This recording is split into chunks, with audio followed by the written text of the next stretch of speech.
nothing written I've ever seen about it, but I'm not going to say they didn't, right? They did have plans for a freestanding chapel in the parade ground.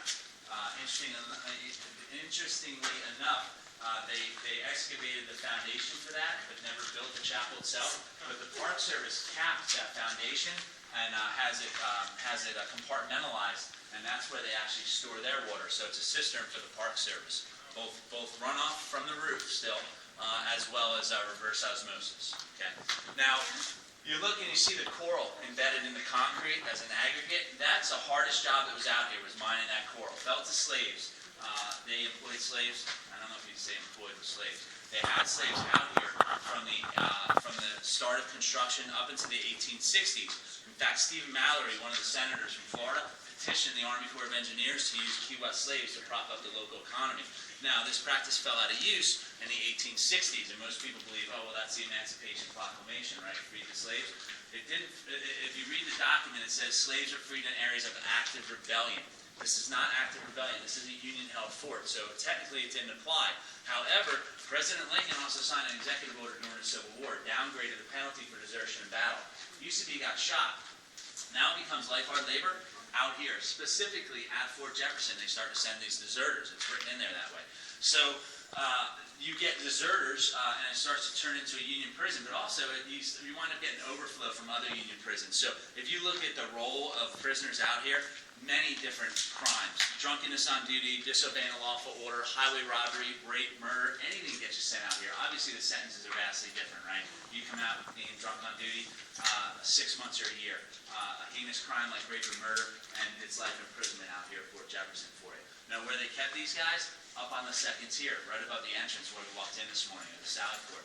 Now, to me, it's kind of ironic because I explained that they have soldiers living up on the second tier on one side, right, trying to get the breeze, and then they put the prisoners up on the other. It's like, maybe they're all prisoners out here. It's way, right? And they didn't really do much in terms of guarding the prisoners either. Station a couple guards in the stairwell in the evening, and that'd be about it. During the day, they put them on working parties throughout the fort to help with construction.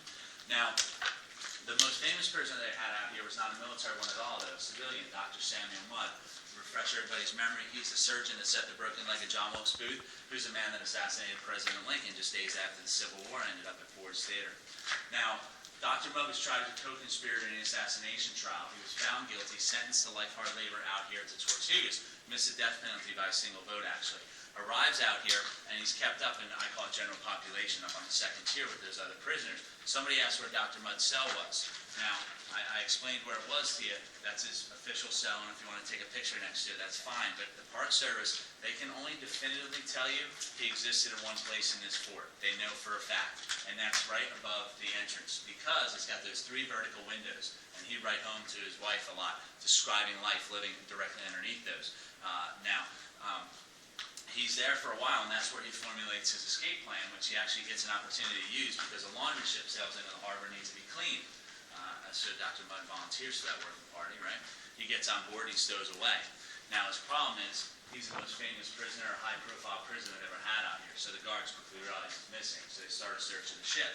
They find him shortly thereafter, so the guards, being relieved about it, call off the search, put him in shackles, bring him back inside the fort. Now they put him in a solitary cell, which, like I said, they have listed as underneath the bastion of the communications tower. However, after doing more research, the interpreter that used to serve out here believed it was actually inside the ranger's office, or 2 little tiny offices in there, and he believes those were the solitary cells, and then the communal cell out here would have been in the visitor center in the bookstore. So if you pay a visit to the bookstore, any of the taller gentlemen, you have to kind of duck down and you hit your head. It kind of does give you the feeling of a cell in there. So that's up for you to decide. Like I said, they have an official